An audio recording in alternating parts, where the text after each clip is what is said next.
To listen ad-free, visit zinspod.co/subscribe.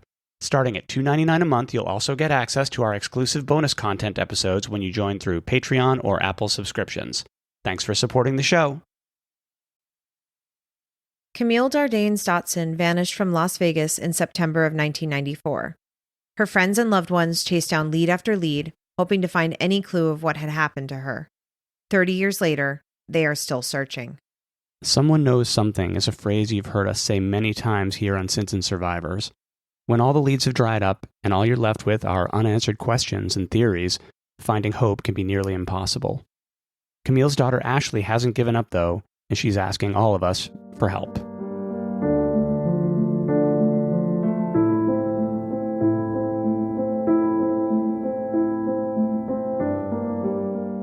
Hi, and welcome to Sins and Survivors, a Las Vegas true crime podcast, where we focus on cases that deal with domestic violence, as well as missing persons and unsolved cases. I'm your host, Sean, and with me, as always, is the one and only John. I am the only John in the room. Today, September 3rd, 2024, marks 30 years since Camille Dardanes Dotson disappeared. Camille was 30 years old when she was arrested and booked into the Clark County Detention Center in downtown Las Vegas. After posting bail, she was released the next day and was last seen exiting the facility and walking down Casino Center Boulevard. Her return hearing date was scheduled for September 24th, 1994, but Camille never showed, making September 3rd, 1994, the verified last time anyone saw her alive. Her daughter Ashley was only 7 years old at the time. There are definitely some questions about how Las Vegas Metro handled Camille's case and multiple theories as to what happened to her. We'll get into that in greater detail later in the episode, but Camille's initial missing persons report was deleted just weeks after it was filed, most likely by someone in the police department. When Camille's childhood friend Ellen started looking into her disappearance, shockingly, Las Vegas Metro sent her a cease and desist to get her to back off. In 2011, Ashley began looking for answers too, aided by her friend Gabby Prolu. For the past 13 years, they have followed up on any lead they can find. Sadly, they do not think there's much likelihood that Camille is alive, since she's been missing for 30 years with no trace. Ashley was recently interviewed on the podcast The Missing and the Unexplained. She said that with the 30th anniversary of Camille's disappearance this year, she would love to see the true crime community get more involved in helping to solve what had happened to her and to finally find her. As more time goes by, people who knew Camille get older, memories fade, and witnesses and friends pass away. Places and businesses where Camille hung out and worked are disappearing. Vegas can have that small town feel, but the reality is people move in and out frequently, and we don't know who's left in town who ever even knew her. It's more important than ever that people take a fresh look at the evidence and uncover as many new leads as possible. Way back on April 27, 1995, a Metro officer wrote, quote, "All known avenues of attempting to locate the missing person locally have been exhausted, and the investigation has failed to reveal any reason to believe the missing person has disappeared due to foul play or suspicious circumstances." It feels like they gave up on Camille's case before they even really started working it. This week, we are going to recap Camille's story and provide an update of what we know. We will also share where you can see copies of documents and photos, because Ashley would definitely like to see the web sleuths and armchair detectives get to work on this. Camille moved to Las Vegas in 1991, but we want to share a little bit about her life before that. Camille was born in Chicago, Illinois on February 23, 1964. She was a highly intelligent, mature, empathetic, and caring person who excelled in school, studied ballet for 9 years, and was a semi-pro ice skater. Camille's first husband, Ashley's father, is Gary Dotson. We covered Gary's story in December of 2023, and it remains one of our more popular episodes. Gary was the first person ever to be exonerated by DNA evidence in 1989, when DNA technology was fairly new. In 1977, when he was 20 years old, he was falsely accused of rape by a 16-year-old named Kathleen Crowell. Gary's case became an absolute media circus and was one of the first ever televised trials. We won't get into all the details here, but if you haven't listened to our 2-part episode on Gary, it's called Guilty Until Proven Innocent, and it's available on all podcast platforms. Camille saw Gary on TV and was convinced that he was innocent, and was interested in meeting him. In 1985, when his accuser recanted her story, he was granted a hearing that was open to the public. Camille went to the hearing, and when she saw Gary, she walked up to him and gave him a white carnation in a gesture that made national headlines, and they began dating soon afterward. The publicity around Gary and Camille and the rape accusations thrust the young couple into the spotlight. They even appeared on Good Morning America together, and we will share that clip on our social media. Gary and Camille eloped to Las Vegas in 1985, but settled down in Gary's hometown in the suburbs of Chicago, where they had their daughter Ashley in January of 1987.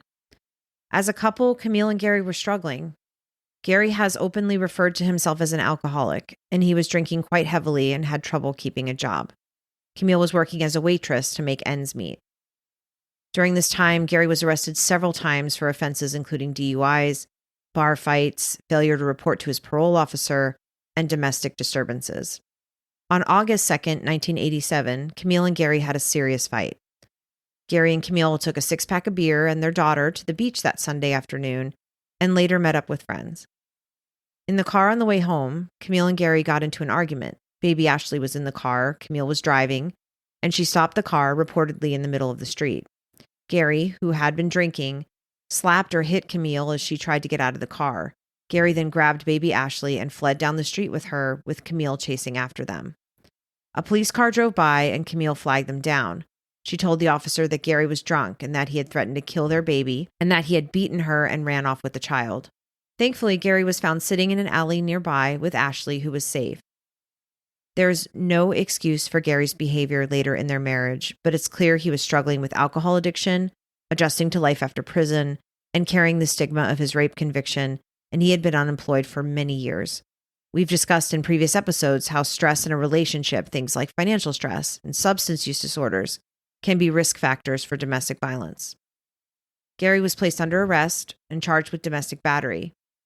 If he was found guilty, he would have been guilty of violating his parole as well. He was held without bail while he awaited his hearing. As a result of this arrest, Gary was ordered to appear in domestic violence court on August 27, 1987, but Camille refused to testify against him. That's not uncommon for victims of domestic violence. She claimed she couldn't remember all the details of what happened because she was very upset at the time. She later stated that she just wanted to shake some sense into him, but didn't want him to actually go to jail.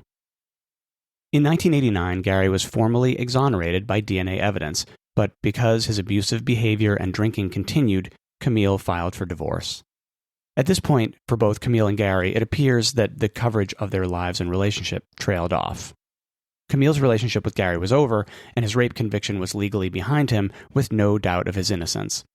By 1991, Camille had relocated to Las Vegas permanently with Ashley, who was 3 years old, to put some distance between her and Gary and to be closer to her mother, Barbara. When she started her life over in a new city as a single mom, she didn't have a higher education or much job experience, so she found work as a server and as a bartender and was also very likely dealing with trauma from her relationship with Gary. After struggling with these low-paying jobs, Camille found success working as a dancer at two infamous strip clubs in Las Vegas, the Crazy Horse and the Crazy Horse 2. In the early 90s, the Crazy Horse was located at Paradise and Flamingo in the Paradise Market Strip Mall, and the Crazy Horse 2 was on Industrial, just about a block west of the Sahara Casino. Both of these clubs, the Crazy Horse and the Crazy Horse 2, note that 2 is spelled T-O-O, not the number 2, are gone now. During this time in Las Vegas, organized crime was still heavily involved in local businesses such as strip clubs and casinos, although that time was slowly coming to an end. When she worked there, owners and managers of the Crazy Horse and Crazy Horse 2 clubs were allegedly linked to organized crime families, and in 2003, Crazy Horse 2 was raided by the FBI, IRS, and the DEA in connection with a bribery scandal involving Clark County commissioners. It's quite possible, but not confirmed, that during her time working there, Camille had contact with or even relationships with people in or linked to the mob. Other dancers, bouncers, or bartenders who worked at Crazy Horse or Crazy Horse 2 in the early 90s would likely be in their 50s to 70s now, but if you worked with Camille, any memories you have about her would be precious to Ashley, and you never know if maybe something you remember could be a clue as to what happened to her. At some point while working at the Crazy Horse, Camille met a man named George Cruz Diaz Jr., who went by Cruz, and the two got married on December 23, 1993. Unfortunately for both Camille and Ashley, Cruz turned out to be a domestic abuser, at one point breaking Camille's nose.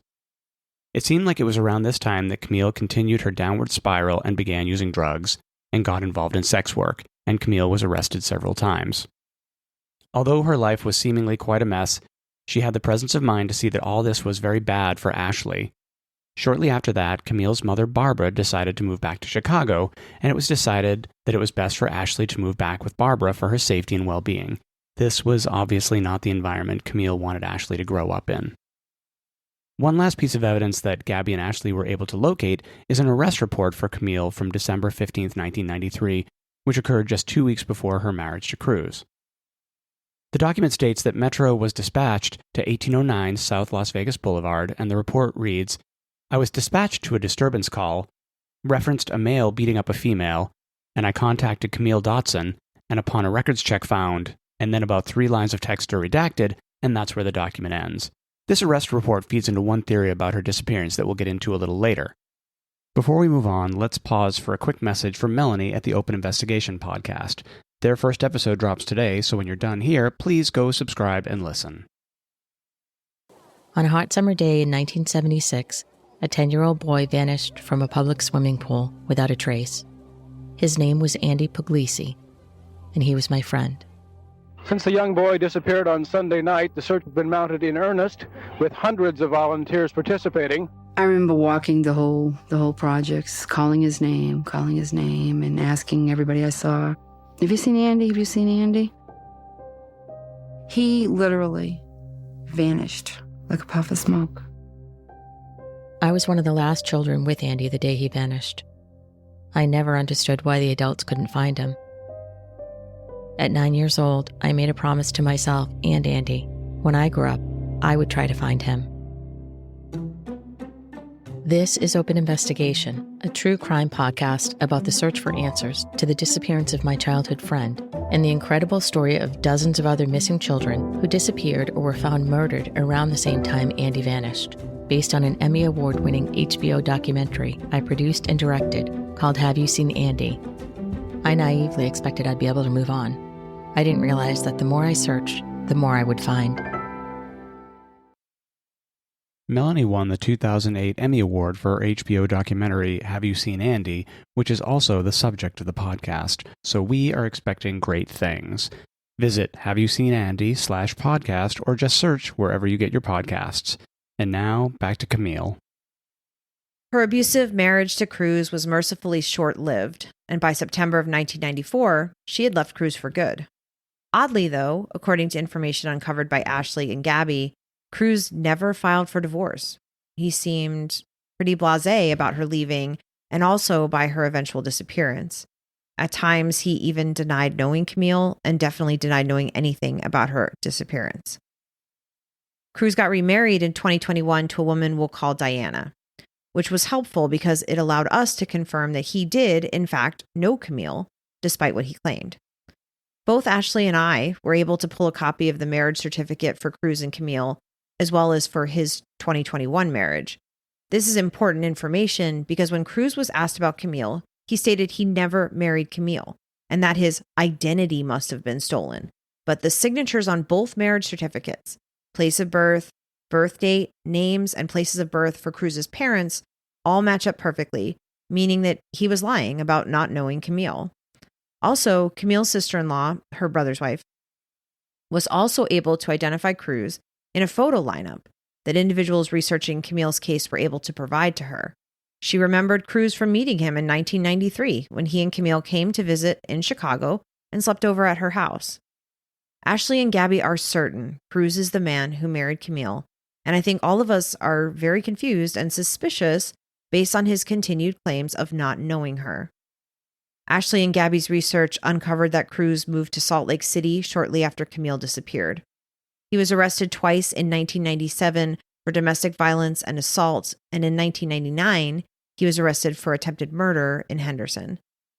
Today, Cruz is reportedly living in the Las Vegas area again. As we said, he married in 2021, but he's now divorced.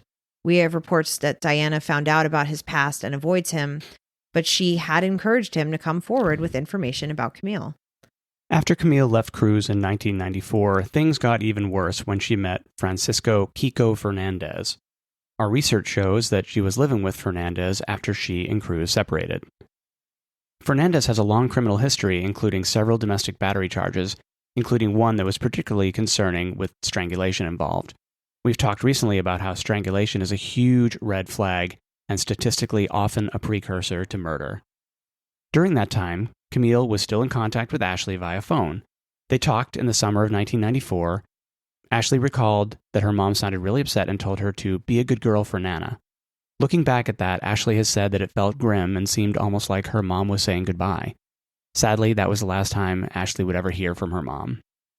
On September 2, 1994, Las Vegas Metro was called to Kiko Fernandez's apartment because of a domestic disturbance. Kiko was yelling at Camille, who was crying. Metro responded, and while in the apartment discovered that Kiko was attempting to conceal an amount of marijuana, which at the time was very many years from being legal in Las Vegas, and also cocaine.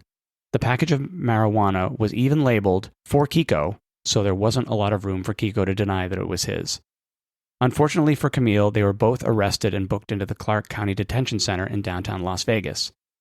This brings us to September 3, 1994, when Camille was released on bail and was seen walking south in the 300 block of Casino Center. As we said before, that's the last reliable, verified sighting of Camille that we're aware of. She was expected to return for a hearing on September 24, 1994, but she did not make that hearing. This leads Ashley and Gabby to believe that she disappeared between September 3rd and September 24th, 1994.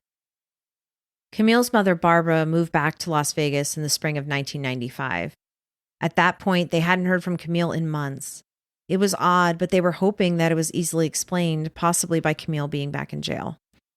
When Barbara moved back to Las Vegas, she realized that Camille was truly missing and had been for months. So she contacted Metro and attempted to open a missing persons report in the spring of 1995, 7 months after Camille's last sighting. It seemed to Barbara that Metro was absolutely disinterested in doing the work needed to find her daughter, or even really investigating it at all. After a brief investigation, they put out that statement in April of 1995 that we mentioned earlier, declaring there was no evidence of foul play or suspicious circumstances. I guess it isn't surprising they didn't discover evidence of foul play, because they didn't do much, if anything, in the way of investigating. Barbara was told that the report had been reclassified from unfounded to 0. It's not clear what that means. Barbara took matters into her own hands. She put up flyers around town and visited the places where Camille worked and hung out. She asked people about Camille, trying to learn where her daughter might have gone or what had happened to her. Ashley has shared memories of traveling around Vegas and waiting in the car while her grandma went into bars and clubs to ask about Camille. Unfortunately, Barbara didn't turn up any leads. Her friends said they hadn't heard from her in months, but some did report that she had been acting afraid or paranoid. The police never shared any new information. Despite Barbara's hard work, the leads had dried up. As we mentioned earlier, Camille's missing persons report was deleted just a few weeks after it was filed, most likely by someone in the police department. Gabby and Ashley's extensive research hasn't led to any theories about who might have deleted it or what might have made them delete it. However, we can engage in a little reasonable speculation here. A friend of Camille's has mentioned that Camille did spend time around Las Vegas Metro police officers, and Ashley has similar recollections, saying that as a child, her mom did spend time around police officers and that they had given Ashley rides several times. A dancer who worked with Camille has stated that it could have been deleted by a dirty cop who frequented the clubs. As soon as I heard that her missing person report had mysteriously disappeared weeks after it was filed, the first thought I had was, who would have had access to delete the report? It seems like only a member of Metro would have that access, and the second thought was, why would a police officer do that? The only reasons I could come up with were that they were involved and or aware of what happened, and they didn't want it investigated. It all seems incredibly sketchy to me. A new missing persons report was filed for Camille in 2003, and Metro conceded that 9 years of no contact from Camille warranted investigation. They finally labeled her as endangered. It's a little jarring how obvious that is, and it really highlights their lack of concern. When the police began investigating Camille's case very much for the first time after 9 years, as you'd expect, they faced a lot of challenges. Since so much time had passed, the people Camille had lived and worked with were unlikely to be living or working in the same places. As we've talked about many times, Las Vegas is a very transient place with people moving in and out of town all the time. Also, the Crazy Horse was demolished in the 90s, and Crazy Horse 2 was raided by the feds in 2003, so it wasn't likely they would find any leads there. Also, speaking generally about the people in Camille's orbit at the time, it's possible that many of them were people with criminal histories, with histories of substance abuse disorders, and possibly even involved with organized crime, so how likely was it that any of them were going to want to talk to the police? Like Barbara, Ellen, a childhood friend of Camille's, launched her own investigation. She spent hours and hours researching Camille's life, and she passed everything she discovered onto the Metro Police Department. However, her assistance was not appreciated. It seems Metro got increasingly defensive, and Ellen actually received a cease and desist notice on Las Vegas Metro Police stationery. This made us wonder why they would do this. Was Ellen's hard work making the officers look bad, or just making more work for them? Is there a chance that Ellen's research was interfering with a current police investigation? That doesn't seem likely since these events were 10 plus years in the past. And Camille was still missing. None of the evidence sounds like the police were hot on the trail of anything new and that Ellen would be getting in the way, especially if you consider how not involved they were when the trail was much more fresh in 1994. That cease and desist was enough to get Ellen to back off. Around this time, Ashley and Camille's parents provided DNA samples in case a doe or unidentified person's remains were uncovered. The work Ashley has done so far is incredible. Together with Gabby, Ellen, and other enthusiastic web sleuths who are skilled in online research and background checks, the group has put together a timeline and photos of Camille's places of residence, her workplaces, photos of Camille from the different phases of her life, video clips of Camille and her first husband, Gary. They were even able to access police reports and rap sheets on Camille's second husband, Cruz, and info on Kiko as well. Just an incredible archive of information about Camille. One key lead they found was Camille's Rolodex.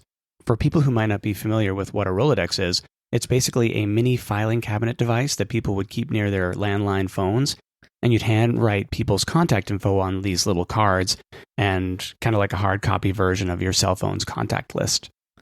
Ashley and Gabby have identified a few key contacts from the Rolodex that they think might be good leads, or at least these people might be old friends of Camille who might have new information to share with Ashley about her mom. The list is up on the Camille Dardanes Dotson Missing Person Facebook page, and it's only first names and phone numbers with Vegas area codes. One of the numbers is for a person named Dimitri, and the number is for the Las Vegas FBI field office. This fact leads to an interesting theory about what could have happened to Camille. Some few key things we do know include she was involved with a drug dealer, she was working in clubs that were owned by individuals who were connected to prominent organized crime families, and she was being arrested frequently for petty crimes such as basic things like jaywalking. The theory is that Camille may have been acting as an informant, either informing on the drug dealers she was involved with or possibly even the mob. The arrests may have been an excuse to bring her in for questioning and not alert those around her, or the police may have been overwhelming Camille with criminal charges to have leverage against her to get her to talk or flip on someone. The FBI number being in her Rolodex seems to support that idea and provides a possible motive for her disappearance if she had been discovered to be a CI. Ashley deserves answers about what happened to her mom. When you look at the information we've discussed, there's just a lot of red flags, serious issues and questions that come up. First, the fact that the initial report was created and then deleted or destroyed. We are all wondering why someone would do that. Did they know what happened to Camille and didn't want it to be uncovered? To tie to the dirty cop theory, maybe it was just a mistake, but that seems unlikely. Another fact about this investigation that is sketchy is, why did they issue the cease and desist against Ellen when she was investigating? Could Ellen have been on the trail of something they didn't want her to find? It almost feels like they had something against Camille, and a lot of time was lost and critical leads dried up in the 9 years that followed. Also, was Camille an informant? And if so, who was she informing on? Could that explain what happened to her? And not to get overly technical, but Camille's last documented sighting was at the Clark County Detention Center. So the last people who saw her, technically, were law enforcement officers. One of the most important things I will continue to stress about this case is how this seems to be another story about a police department treating someone who works as a sex worker or someone who has issues with substance abuse as if they don't matter or are disposable. It's evident here that the effort was not made to investigate Camille's disappearance. Certainly not with the energy they would have investigated the disappearance of celebrity Camille Dardanes of 1985, who had just appeared on Good Morning America. This is where you can help. As we said, Ashley and her team are looking for people who can help dig into this case and see if any other clues can be uncovered. They are very interested in talking to anyone who lived in Las Vegas between 1991 and 1994 who may have known Camille. Those numbers in her Rolodex could be vitally important, and any locals listening should take a look at the list because you never know. It is definitely worth taking a look for Ashley's sake. In general, Ashley would love to hear stories and memories about her mom, so if you knew Camille and have a memory to share, Ashley would appreciate hearing from you as well.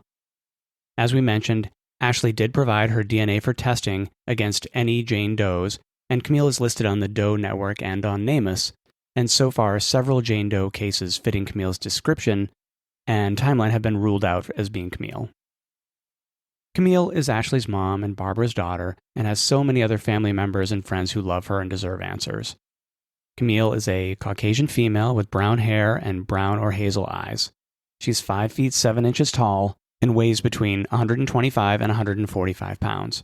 Her teeth may show some discoloration due to smoking, and at the time she disappeared, she had a recent injury on her nose, allegedly from that domestic violence incident with Cruz. On her right hip, she has a tattoo bearing the name Cruz, and she is known to smoke Marlboro cigarettes, and she might use aliases such as Nicole, Renee, or Kim, with the last name Clark or Diaz.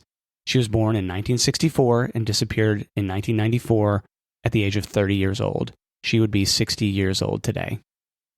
Camille's case is on Web Sleuths if you frequent that website, so you can join in the conversation there as well.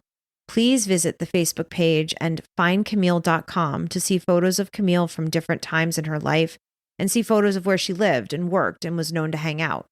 We'll be sure to share those links, so make sure you're following our social media at Sins and Survivors on Instagram, TikTok, and Facebook. If you lived in Vegas in the early 90s, or maybe you have relatives or friends that did, please share Camille's photos and this information with them, and please share her photo on your social media. Your share could be the thing that finally helps Ashley get the answers she is searching for. Thanks again for listening. As always, we remind you what happens here happens everywhere.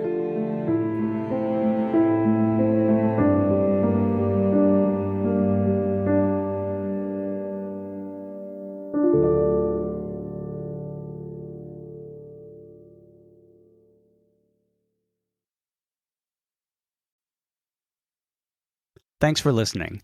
Visit sinspod.co/subscribe for exclusive bonus content and to listen ad-free. Remember to like and follow us on Instagram, Facebook, TikTok, and Threads at Sins and Survivors. If you're enjoying the podcast, please leave us a review on your podcast platform of choice.